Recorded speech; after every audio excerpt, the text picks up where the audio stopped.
Kaya gabi ka natin tanan. Ending. Karoon atong second session, no? Third Monday of the month. So, kita ta sunod na pod. Masunod po. Ang akong topic na i-pambit ninyo, may tungkol sa matuod ng Iglesia. Good source.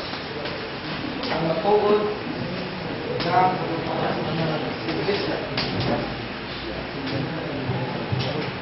Ang atong simbahang Katoliko nagtudlo nga ang Ginoo atong Ginoong Kristo human ay pagsaka ngadto sa langit nagtukod yun sa sa simbahan ng Iglesia nga iyang papadayon aron ato pagtudlo kanato sa pagtulunan sa Dios unya pagdumala kanato pagatiman kanato o pagbalaan kanato ato na discuss the other 2 weeks ago nga mao gina ang function sa Iglesia gitukod sa Ginoo to teach, to govern, and to sanctify.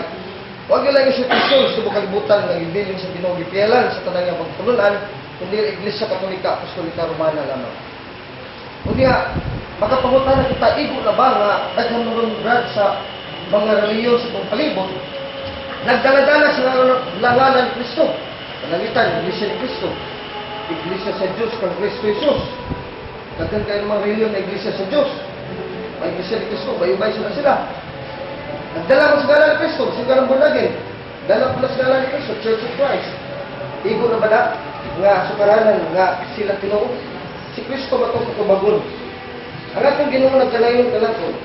Dinig sa Matthew City, versikulo 21, ngadtos 23. Di lang tanan nga magtawag ka nato, Ginoo, makasunod sige nga na sa langit.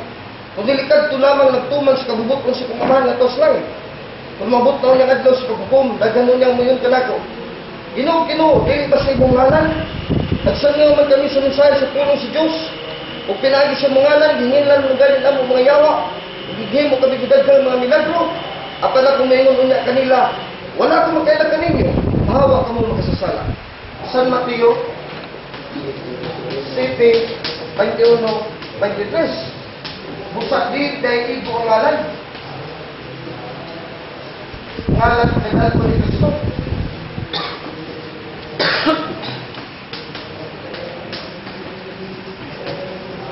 Sa ilan mo aling nagsuon niya, naghimo nagmilagro. Nagwalay sa pulong si Diyos. Gamit ng kasulatan. Naghimog milagro. Kunyang sa pa, naghingilin pagyawa. Nang daghan kayo mga Katoliko nga mga igsoon nga, magano yung ini kayo, maghihugog milagro, ayuhong masakiton. Pagkapanghilin ng yawa, nagwanin po sila sa pulong sa Diyos sa Biblia. Kunang, dito mahibuo nga, doon naging mga nakauban sa nila, nabitik na yung mga bagat na tutudlo ba. Madayag nis katapos ang adlaw sa paghukom yung Ginoo, kailan niyo. Muna yung mga ministro, pastor sa lain reliyon, hindi Katoliko. Tingnan sa Kristo sa Matthew 24, 4 nga to sa 6. Si Jesus bitubag, pagbantay ka mo kayo ikaw palimbong ibisan pinsa. Kaya sa kungalan, daghan nga tao mani. Kung magdala sa kungalan, o magpasalaan, sa daghan. Ningon sila kung Mesiyas, daghan ng malimbungan. Nga versikulo 11. Ningon dali, kung daghan mini nga mga propeta manungha, o daghan ang malimbungan nila. Magibalik na sa 24, 26, patulog yun na balikan eh. So chapter 24, ningon siya, tanawa kung may yung kaninyo, ani adali ka namang Mesiyas, utuwa siya dito, ayaw dito mo pagtuo kaniya. Kung manungha ang mga minig ang mga Mesiyas, minig ang mga propeta, maghimo silang mga dagkong milagro, mga katingalahan, anong pagpasalaag sa mga pinili sa Diyos kung mahimo pa? Imagine kay ipasidan ano pamudaan ni Mateo 24, 23-26. Unang, sa katapusan panahon, ay magkabunga, ano sa unang mga siglo brad sa kinabuhi sa simbahang Katoliko, doon tayo may mga minit ang magtutudlo. Kaya gitagna ng Kristo sa katapusan sa panahon, una siya mabalik, budagsang gini. Ngunong karon, World Book Encyclopedia, 44,000 religious denomination claiming to be Christians. Nagdala sa ngalan ng Kristiyanos, ngalan ni Kristo, 44,000 na karelihiyon. Tibo kalibutan, kayo muna ni katumanan ni stagna sa Ginoo daghan kayo mga magtutudlo, mga propeta, mudagsang una pamubalik ang Ginoo. So this is one sign that the world is going to end. Tutuman yung pulong sa Ginoo, no? Kunya, bisan sa panahon sa mga apostoles, naghisgot kani sa apostol sa Pablo nga doon naging manungha ng mga minisad ng mga apostoles.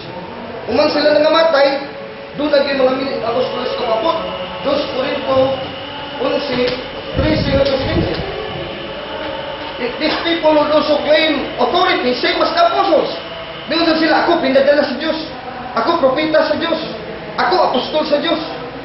Unang na yung mga grupo, parang na, Apostol Trios, sa Pentecostal Missionaries of the Churches of Christ, na yung mga propeta, si Ellen Goodwright, propetisa ko no, si Joseph Smith, sa Mormons, si Kibuloy, anak din sa Diyos. Siya, sa dala sa ngalan ng Kristo, siya gitulos Kristo. Pero sa gingon ni San Pablo, dili sila matuod ng mga apostoles, kung dili mga mini na namakat, tungod silang buhat, o nag-usab silang pagalimon, na may sama din sila sa matuod ng mga apostoles sa Kristo. Apan kinidili katingadan kay bisan si Jesus, makausab sa kagalingon, ang nasama sa sangil sa kaya. Musa dili katingadan kung lang yung mga sulubuon, makausap sila kagalingon na may sama sa mga sulubuon sa kataro. Apan sa katapusan sila ay madawat ang mga kanila, tungod sila mga buhat. Nga, kining sila matuhan na magwalig yung katarong. Talaon ni mo, mga tarong din kayo, butan kayo, mananina, perfect kabalaan talaon, disinti kayo. Pero sa luyo din ining matawhana, ang kadautan. Nga naman, ang yan ang pagtulungan, mga minit at pagtulungan, na makasalaag sa tao. Huwag nagpag-apostol sila ni Kristo, pero mga sakop sila ni Satanas. 2 Corinto 11, 13, 14, 15. Yan ang makamala si Luther Bernalvin. Kay Gendro 2 Corinto 11, 15, yung nadunggan. Madayag raon niya ang ilang binuhatan. So, on the judgment day, Matthew 7:23, 2 Corinthians 11:13, they will be judged by God. Manang lahutay kita, bahala ng papasko ng mga dato na sila. Maabot na lang pahukom nila. Luwit ka ng matawaran. Yung ginoo magkinupatay nila yun. Luwit kayo. No? Manang atong challenge is to spread the faith as much as possible that we can. Isang niya din ato ang atong pagpunan ng Katoliko. Diba sinato para sila matabig? Si Juan nag-ingon sa unang daan. Ang kaaway ni Kristo mabot, 1 Juan 2, 18 hanggang 19. 1 John 2, 18-19.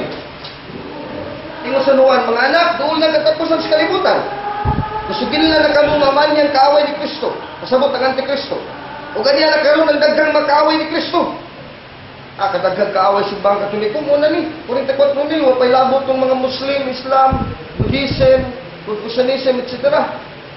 Kining mga tawhana dili tinuod nga sakop sa tagpundo. Busa namulag sila kanato. Kung tinuod pa ato sila makauban, magpabilin uta sila kanato. Apanamiya sila ron mailagay ka sila dili kauban nato. Asa man gikan ang Protestantismo, di ba kang Martin Luther? Ama sa Protestantismo. Asa gikan ang Greek Orthodox Church? Di ba sa Roman Catholic Church? Namulag sila kanato kay dili sila ato. Tupod sila kagaling lang ngayon. Gikan ni Martin Luther nagkasyak-syak mo nang daghan ang Protestantismo karon. Wa pa mamatay si Martin Luther in the year 1580s. Ang iyang tinukod nga rin yun, nagkasiyak-siyak, kaya makauban sila nilang kung nagunay sila. O gani, una namatay si Luther, tapi nagayalik sa 30 kasikta ang protestante sa iya palang panahon, wala sa nabuntuan sa ginawa. Sunan mo na namin suot.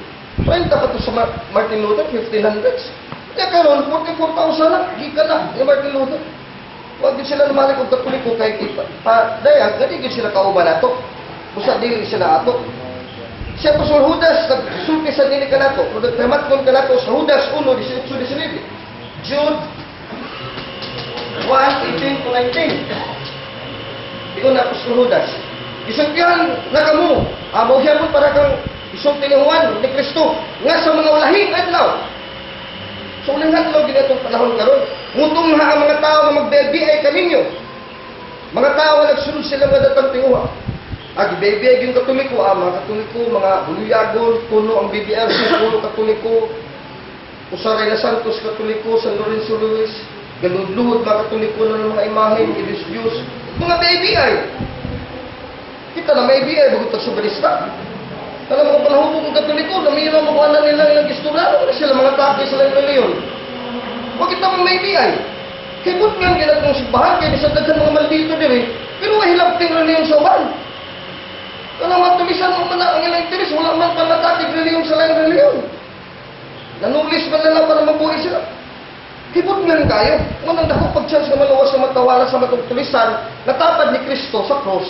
Sa Lucas 23:34, kaya na mga tao ng mga ministro, pastor sa reliyon, na naibalo sila nga tinuot ng simbahan, ilat ang ibay-ibiyay. sila mahinungdan sa pagkabahin-bahin. Kaya gigaman sila sa tawhalong mga tinguha, o wala kayo sila magbatong sa Espiritu, kasabot sa Espiritu Santo. Do not believe that these pastors and ministers have the Holy Spirit, even though they can heal the sick, drive out demons, ay ginugto, sa maghimo pa na silang milagro. Kaya wala kuno kanila si Judas Apostol, ang Espiritu Santo. Hindi sa ito pa may nag-ingon nila, Apostol kit si Judas. Nagkikita mo compromise kung pastor ministro. Makatubang na nila tawhana, ang Espiritu siyawa, may naana na, why, Espiritu sa Diyos. Pero ikaw, bisan di kay katakos galing minister, anaa ka mo Espiritu sa Diyos, bisan di pagka-suwito sa balata-sulata. Pihigon na ni mga tumakalaban o katumakauban. Nakalaman tawhana, ginawag yun na yung Espiritu Santo. Judas 1:18-19. Karon, kung saan na ito pagkila ang matuod ni Iglesia, ang itupod ni Kristo, kaya daghan ang mag-angkon na sila matuod ni Iglesia. Una, ang pagila. Una nga, sinukod ni Kristo. No? Sinukod ni Kristo, sinukod ng isang tao. Kasi karang kugon, gitagna na sa mga propeta, Daniel 2:44, nakatumanan ini, Mateo, atunan ng ibasa sa una, 18-19. Kung sa dagdag, propeta Daniel, sa panahon ni mga Heria, sabot sa Romano na imperyo, ang Diyos mismo sa langit, magtukod ng ginarian. Hiling ginarian na natukurong sa Diyos, dili kini mahanaw, ni malumpag, niyang gahong mailog sa lain. Kung dili mo kini magadugpok sa mga ginarian, kung mapulbos kanila. Daniel 2:44. Unyang katumanan na paghanis sa itong Ginoo sa pagpagkatao, isip Mesiyas, pagtubos ka na ito, pagbiyan niya nagtukod sa Iglesia na kang Pedro, nagkalayon sa Mateo 16:17-18. Ningon si Simon, anak ni Jonas, ulahan kagayod kay kanimo kamatuana, wala maabot kanimo gikan sa bisag isang tao. Kundi gihatag kanimo sa kong amahan nga sa langit. Basta sultihan ko ikaw si Pedro. Magibabaw din ni bato, tukuron ko akong iglesia. Bisan galing kamatayon, diligid makabuntog nimo. Ihatag ko kanimo mga yawi sa kingilan sa langit. Ang imong idili din sa yuta, idili sa dito sa langit. Ug ang imong itugot din sa yuta, itugot sa dito sa langit. Mabantay na ito nga si Kristo ang magtutukod. No. Mateo 16:18, Kristo nagtukod. Unya, gitukod ni Kristo na kang Pedro. Gitukod ni Kristo diha kang San Pedro. O sa mga uli ni San Pedro, mamawang sa tupapa. The successors of the Lord, of St. Peter are the popes. Unya, kini nga iglesia, mapadayon nun. No? Di magkuba. Mapadayon nun. Dito mabuntag sa hadis. Saan makawagtang na saad man ng Kristo, di mo niliyo.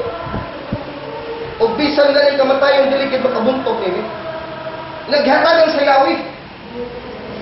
Kanang yawi, mo nang gahom, katungtulo. Threefold powers of the church and the functions of the church to teach. Pagtulong sa mga pagtulunan sa Ginoo. Pagdumala, to govern. O niya to sanctify. No? Pagbalaan. Diingon sa Mateo 28:19-20, pumunta niya verse, the Great Commission. Midung si Jesus ningon kanila. Ihatag ka na kung talang gahom sa langit o sa yuta. Busag panlakaw ka mga Diyos na nagkatawan sa kalibutan. Huwag himuha sila nga kung matinunan. Bunyagi sila sa ngalang samahan, sa anak ko sa Espiritu Santo, o tudluin sila pagtuman sa tanan kung isugo ka ninyo. Huwag hinumdumi ako magubay ka ninyo, sa kanunay hangtod sa katapusan. Malawa. Sa ito pa, kini nga versikulo sa Great Commission, narati din tulog ka function sa ibang katoliko. To teach, tudluin sila sa tanan, akong itudlo ka ninyo. Nga itong sanctified, bunyagi sila sa ngalan sa amahan sa anak sa Espiritu Santo. Unya, govern kaya si Kristo, uban sa mga apostoles, magdumalagid, magpadayon ng iglesia, uban na niya hantos katapusan sa panahon. San Mateo 28:18-20. Pero doon na sa mga timaan ang Ginoo aron itamsaan nga kinig ang kun sa describe Orthodox Church. Gani ang research ito sa internet na dito sa Amerika at sa Europe gitawag Old Catholic Churches. Mga Oriental Churches dito po sa Eastern nga dapit sa Turkey, mga siak-siak sa Ukraine, sa Russia, na po yung mga Katoliko dito. Unya atong tanaw nga, pariha na kita nila brad. Dili pa pariha, unique kita. Kaya nga doon na tayo timaan. Nag-ingon din sa Jeremias 31, gitag na tayo sa Diyos nga butangan niya yung dalan ng mga timaan. Jeremias 31, versikulo 21.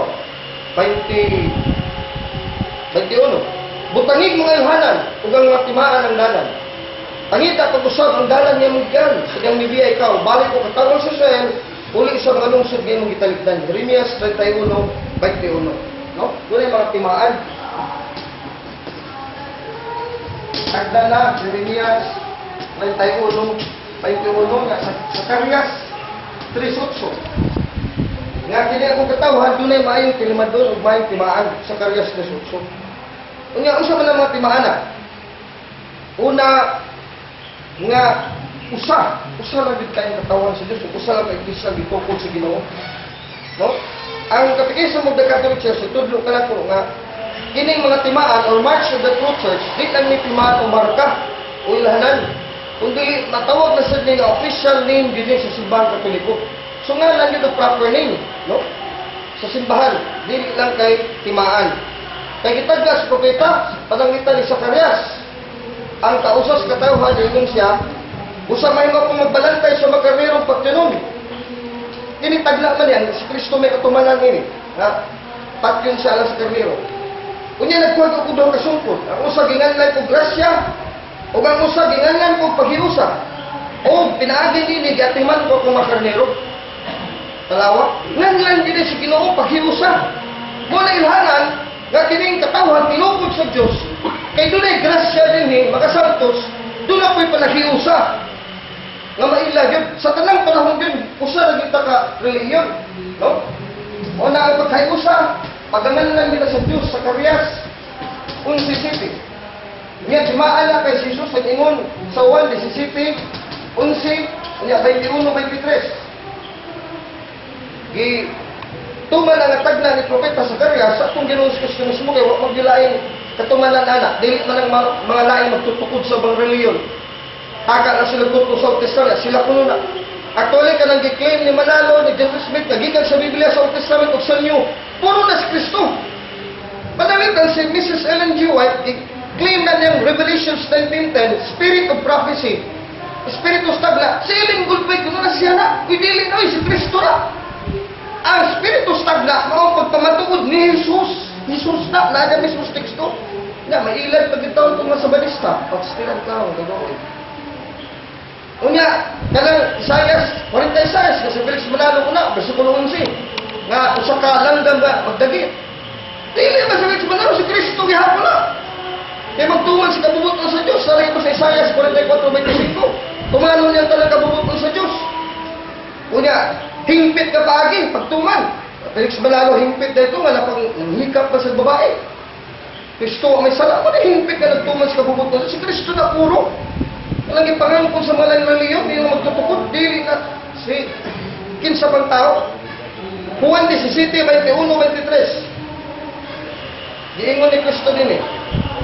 Gatagan ko sila sa samang dumog, kaya mong gatag ka na ko. Aron sila mausa, naingon nga ikaw ka usara. Ako anak kanila, ug ikaw anak kanako, aron sila mausa kayon. Ug sa ingon nini, mailan sa kalibutan ug masayon ang kalibutan. Na ikaw nagpadala kanako, ug nahigugma ka kanila, iyon nga ikaw nahigugma kanako. But pasabot ka timaan, hindi kay makaila ko ng kalibutan nga usa ang anak sa amahan, pinaagi sa siyang katawan nga ipadala sama kanya nga pinadala sa amahan, nagkayo sa usab aron makailang tibok kalibutan nga siya gimatuod nga pinadala ni Kristo sa amahan. Paro kayo, no? 1:17-21-23, katumalan sa Zacarias 11:17. 1. Huli. Anong balaan man? Itagna na dali Propeta Isaias kartubon. Isaias Kapitulo 62. Wag ini may tampo sa mga reliyon. Na sila'y matuman ini. Makatuman ini pulong sa Diyos. Katulik ko rin. Ilaw ha? Gingon dire. Isaias 62, 10-12. Katawhan sa Jerusalem, gula ka mo sa syudad o buhatig dalan, ang imong katawhan nga na mauli. Pag-anda mo lapad nga dalan, muning dalan nga doon timaan. Listo mo sa bersikulo, kay kining dalan, muning dalan sa Diyos. Mo kining iglesia, akong basahon sa pagtugon niya. Hawana kini sa mga bato, ipakayag mo sa kabandila aron makakita ang tibok kanasuran, tanang kanasuran. Ilanan sa di. Usa di katimaan nga makita ka kanasuran, unsa man timala nga ang Ginoo ningon sa tibok kalibutan. Ingna mga mulukyo sa Jerusalem, tanawa ani ang inyong maluluwas. Kay nagdala sa katawhan nga ang giluwas. Ug nganlan na sila. Nganlan biro? Nganlan yun. Kapital pa kani, ang balaang katawan sa Diyos. Katoliko rin ani Brad, kaya nakasantos mga katoliko. Kini nga bersikulo, igo na niya magpamatuod, disibang katoliko rin tinuod. Kanoban piki, yun na, kaya wala sila makababalaan. Yan kung sila maluluwas sa Kristo, pero kaysa may nagdala ni Kristo, kauban niya na dito sa langit, kawang na nila santos bisan usap. So, piki sa ilang Kristo maluluwas, sila tinuod na malulubos. Kaya tinuod na malulubos, nagdagang tanong sa katawan, ang makakita timo kalibutan, ipadayag kisay na santos na balaan. Ugnan lang sila balaan katawan sa Diyos. Mga linuwas na sa Ginoo. Ugnan lang Jerusalem, ang syudad giging sa Diyos, ang syudad na wala biyai sa Diyos. Doon naging masantos. Mga kalag sa mga tao, mga espiritu, mga matarong, nasaka na sa langit. Diba? Hebreo 12, 22, 23. Ang iglesia dito sa langit at panganay, tuwan na dito sa langit ang mga espiritu sa mga tao matarong na nahimpit na, pinaagis sa pagtulunan sa Ginoo. Natumanan ni sa Kares 62, 12. Ako na nagibasa sa una, mali ko na pagbasa ang kapit. Inunuha, gidoon ninyo mga bukid sa Sion, ang syudad sa buhing Diyos, ang langit ng Jerusalem, ubad sa lilibo ka mga anghel nini. Gidoon ka mo sa iglesia, sa malipayo panagtigong sa mga kabagalang anak, kay sa mga ngalan na sulat na dito sa langit. Gidoon ka mo sa Diyos sa maghukom sa talang tao, o sa mga espiritu, sa mga matarong na tao, nga nahimpit na. Tingaw kaya na. Nabi din mga santos, espiritu makalag sa mga tao, matarong, nga nahimpit na. Uban ni Kristo sa langit, uban sa lilibo ka anghel. Sabi sa sinihuba dito. Sabi sa balista dito. Huwag mga sila magtudlo natin, nga naikalag ang tao. Kapag mo na mga brothers, si Bintad Bintesos, Jubas Episis, sinutong ka lang. Kaya patay ko mo, nakaruslog na. Ano pagtuman ninyo ka teksto nini? Kung hindi na magwara-wara ang Biblia, pero wala tayo katuman, lisang ganit naman sa Biblia, kaya katuloy ko rin katuman. So, pagkabalaan, no? Balaan, meaning holy. Isaiah 62, 12, unya Hebreo 12, 22, 23, unya sa 1 Pedro 1, 15, 16, o 2, 5, 9. Kamu sa kabalang tawan, pinili katawan sa Diyos. Hari anong balay. O malagi ko ni San Pedro Apostol. So, ikaduhan ang tumal. Ikatulo. Apostolika. No? Isaiah 8:16. Katumanan, Lucas 6:13. Pinadayag 21:14. Punirhanan sa tinuod ng mga sakop sa Diyos. Kaya kining mga katawan ni gipiyalan sa balaod sa Diyos, gikan kang Moises, ug sa bagong tugon, gisilyo na ni, gisirad-an na nito mga kiyang gitugyanan, di na ni mailog sa lain. Ha? Tanawa ha? Isaiah 8:16. Ingon sa propeta Isaiah, kamu mga kong mga tinunan, mao'y mo bantay ug mutipig sa mga mensahe kaghatag sa Diyos kanako. So doon ay madawag si mensahe sa Diyos. Mga tinunan, may mutipid nini. Mudala nini. Balik itong King James Version nga, Bible, kay ibutang nito nga, moni silyo sa ako mga tinunan, nga ang pamatuod sa kasubuan, dili kin mailog. Kaya katugyan naman siya sa mga tinunan. Kisa man ito siya sa mga tinunan. Specifically, unsa man yung grupo sa mga tao. Ang katumanan na sa Isaiah 8:16, nasa Lucas 6:13. Nga nagtalayan si Jesus.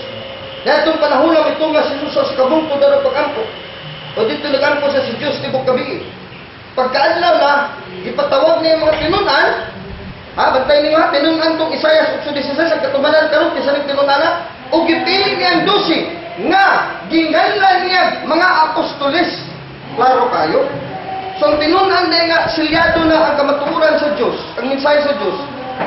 Daghang tinunan ni Jesus. Nagpili sa 12, ginganlan nag-apostolis ba nag-apostolik? Kaya ganyan, unang isa gitukod sa Ginoo, pamanto'y membro, puro pamanto si Kristo 12. Si Kristo, labang apostolis, si Hebreo 3:1. Ang 12 po, apostolis. Apostolik siya sila rato, 3 sila sila kabuk, wag dito nila apostol. May original na simbahan. Wa man ta dito membro dito na mga parinti nila Pedro nila Juan wa to magpasakop sa iglesia. 13 pa man sila, Kristo kang 12 ka apostol. Pero di pagka-apostolika ha. Ngayon si Kristo, kita man kamo mga apostolos 12 ako. Silyado na ng mensahe ato dali. Ang makapuli nato ato sa piyalan sa mensahe, muna magdala sa mensahe kay di ni mailog. The power to govern, dili na mailog. Daniel 2:44. Wa dili katawan makailog atas gawon. Kasi mga Katoliko gilutos na sa mga lain-lain mga sandili reliyon na naglutos. Mga gobyerno nailog banggahon sa Roma. Nagilutos sa gobyerno. Parang sa Roman Empire, si Hitler, katong Second World War. Nailog ba? Wala. Kaya iubanan niyo si Ginoo. O ang katumanan ini ang mga apostoles. Unya, idagapatik yun ang ngalan, sinunggal ang mga apostoles sa itong kasimbahalan. Gipadayag 21:14. Kaya usa ni katimaan nga mo, giningalan sa tusiban, apostolika. Gitugod ang panel sa syudad, ibabaw sa 12 kasutaranang bato. Nga gisulatan sa ngalan, sa 12 ka apostoles sa dating karnero. Alawa. 12 ka ngalan sa apostoles sa dating karnero. Natay St. Peter's Basilica, St. James Parish, the Greater Parish, St. James the Less Parish. At itong Muslim Rilo, naaba na. Huwag yun. St. Paul Parish. Katoliko rin yun na. Sa ito ulit, timaan ang tinuot ng iglesia. Klaro ng timaan, di nga nilang gitangalan sa apostol. Ibutang nila si Pragid sa itong simbahan. Sila, mingo sila, kauban ni sa mga apostol nila Pablo Brad. O sa malang tayo sa simbahan. Jehovah's Witnesses ba na gina? Huwag may Jehovah din ang apostol doon sa New Testament. Seventh-day Adventist Church. Sa Spanish, Iglesia Adventista del Séptimo Día. Huwag man lang isang Pablo diya lagi. Nagay sa Biblia, pasulat yung ngalan sa mga apostol sa mga kasimbahanan. Ginaday 21:14. Efeso 2:20, gipatukod ang iglesia, ang balay sa Dios, sa patukuranan sa mga propeta o mga apostol. Manilhanan nga kita gitinukod si Kristo kay kini mga ngalan sa mga apostol nga 12, giwara-wara gyud sa itong simbahan. Kita gitinukod kay pundador o pundasyon, apostol kuno. Bahala din na tamangkon. Kaya wata kabalo sa teksto sa Biblia. Pero mo ni mo dayag sa tibok kalibutan nga kita gyud gitukod sa mga apostol. Klaro ana. Nagubog-lubogon man sa mga lain reliyon. Ikaw ba, Katolika? O, Katolik? Ano man, ako nagtutulong na rin, Mateo 28:18 at 20. Natulong ka bahin, Katoliko sa tanang dapit, no? Kapanlagaw kung sa kanasuran. Bukbulog kita sa kanasuran. Tanang kanasuran, tanang naso. Mateo 28:18 at 20. Muna yung una. Ikaduha sa pagtulunan, no? Teaching. So, luwi sila sa tanang diid na kung gitulog kayo. So, ang gitalan itong pagtulunan ba, dili ni 99%, 100% na eh. Ang matapusan, hindi ka pagtulunan, perfect din ang pagtulunan. Dili ni masayok. Dili mahimog dunay sagol nga usa ka sayop sa pagtulunan.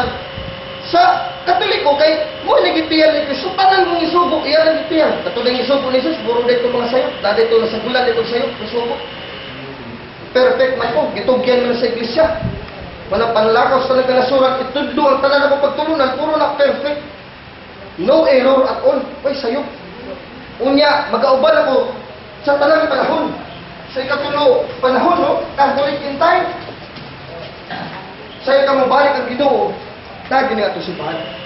Sila, magpabuto niya ng Amerika o nuclear war. Puro pining Katoliko ka ng Roma. Katong salida nga Da Vinci ko.